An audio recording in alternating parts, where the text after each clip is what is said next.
Netflix taking another hit lower, down 3.5% after dropping 35% on Wednesday. But the Chartmaster says this may be the time to get into the stock. Let's bring in Carter Worth of Worth Charting. Carter, what are you looking at? Well, let's before we look at the chart, let's just talk about, so there's some things that are considered reckless, and one of them, and it's a great adage, don't catch the falling knife.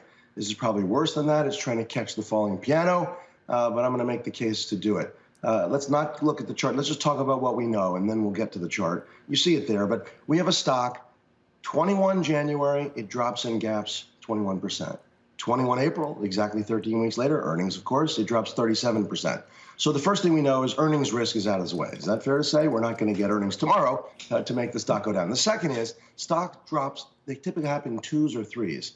So we've had our first and we've had our second drop. You don't often get the third. You do sometimes, but a lot has been priced in. And then there's this. Is it about subscriber growth or who shares their password? It's not about anything. It turns out no one really knows what it's worth. The street's all upside down and sideways, but we have a stock that's had capitular type aggressive selling, and you make a trade. And now let's look at the chart, and this is important. This is just a ratio chart. It's the relative performance of Netflix to the NASDAQ composite since the IPO some 10 years ago in May of, well, it's exactly 11. And so what do we have? Every time it's touched this line, it's bounced. Does it have to bounce? No. Cuts right through tomorrow, it's wrong. But here's what we know. If it's right and you make a profit, take the money and run. If it's wrong, take the money and get out. You're wrong. But it's a trade. That's all it is. I don't know anything about Netflix other than I watch movies on it.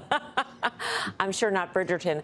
Carter, if it does break that line, what is the next call? I mean, you said to take your money and run, but is there another level that you would watch that it would have to hold beyond that trend line? No, there are no levels, right? This is a force majeure, right? Acts of God, so to speak. It's an unprecedented. We've had drops and gaps in other stocks, but all bets are off. It turns out longs are wrong, shorts are wrong. Nobody knows. No one expected this. This is epic. And now you make your bets with fresh new money. Should we short it tomorrow at the open? I don't think so. So I think the trade is play for a bounce. And if it's wrong, get out. Carter, thank you. Bold call from Carter Braxton Worth of Worth Charting. Tomorrow is the third day. That's one of the reasons why we wanted to have Carter to walk through this call. So Steve Grasso, as the #1 advocate of the 3-day rule here on Fast Money, what would you do tomorrow? It has to hold. So the third day, you have to hold the low out of those 3 days. So I'll give you a level. So Guy and I talked about the 260 level. Then it was the 240 level. Then it was the 211 level, which is where it's at now. The next level is the 188 level. And that goes back multiple years. But what happens is it has to make a substantive bottom.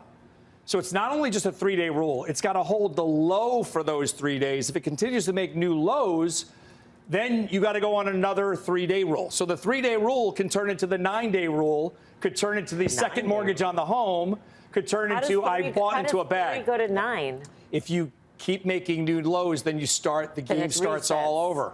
It resets. Wow. Jeff Mills, what do you make of, I know, it's confusing. What do you make of Carter's charts?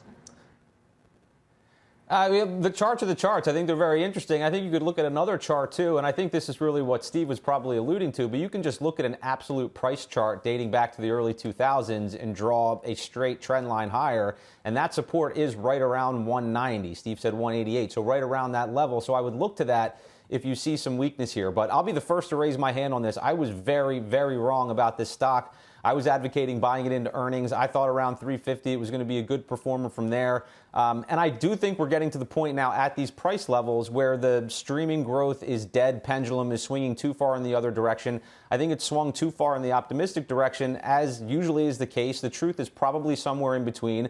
But I don't understand the numbers that were just reported. So, in the very near term, all bets are off.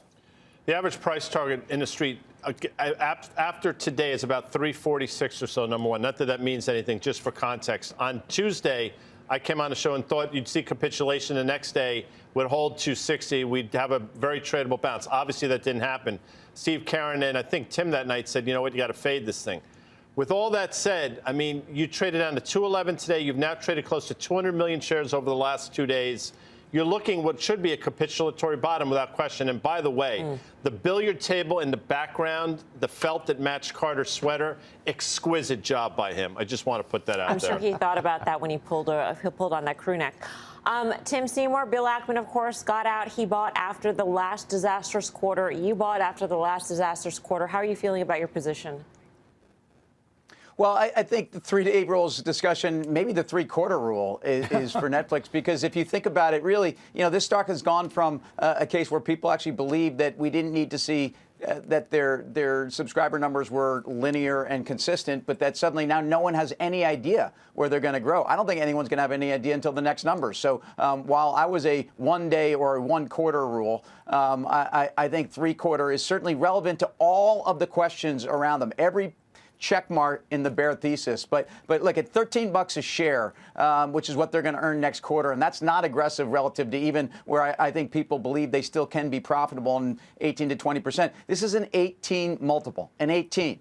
So, back to Willie Moscone, Carter Wolf.